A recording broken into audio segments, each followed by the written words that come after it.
మీరు సినిమా లేదని మీరు ఒక్కసారి బయట ప్రపంచానికి చెప్పేస్తే ఇంకా మీ దగ్గరికి ఎవరు రారు. సినిమా పాపం ప్రపంచం వాళ్ళు ఎందుకు వస్తారు మీ దగ్గరికి? ఊరికే రారు కదండి. కానీ ఆ టైంలో ఒక డిప్రెషన్ ఉంటుంది కదా సార్, మన అంత జనాలు అంత హడావుడిగా తిరిగిన వాళ్ళు. నేను తిరగలేదు ఇంతవరకు. నేను బేసిక్గా తిరగలే. నేను సినిమా కానీ మీరు కూడా ఫీల్ అయ్యారు సార్ ఒక టైంలో.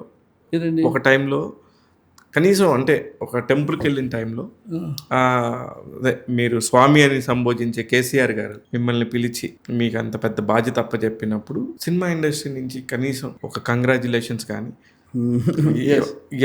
ఒక అరే మనవాడు ఇంత పెద్ద పని చేస్తున్నాడని ఇప్పుడు మీరు చెప్తారే నాకు అనిపిస్తుంది. నాకు లేదు, మీరు లేదు, నేను దాని గురించి ఆలోచించలేదు. సి అదే అంటాం కదండి, ఫిలిం ఇండస్ట్రీ టోటలీ డిఫరెంట్. మీరు ఫిలింకి చేసేటప్పుడు అన్ని కనెక్షన్ అవుతాయి. బయటకు వచ్చిన తర్వాత అది మీ జాబ్. అందుకే నాకు సినిమా అనేది నేను స్టూడియో వరకే పెట్టుకుంటా.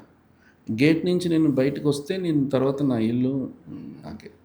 మధ్యలో మనం వీళ్ళతో మంచిగా ఉందాము అంటే మంచిగా ఉంటాము, బట్ వీళ్ళతో మనం తిరిగితేనే మనకి సినిమాలు వస్తాయి, అట్లా కాదు.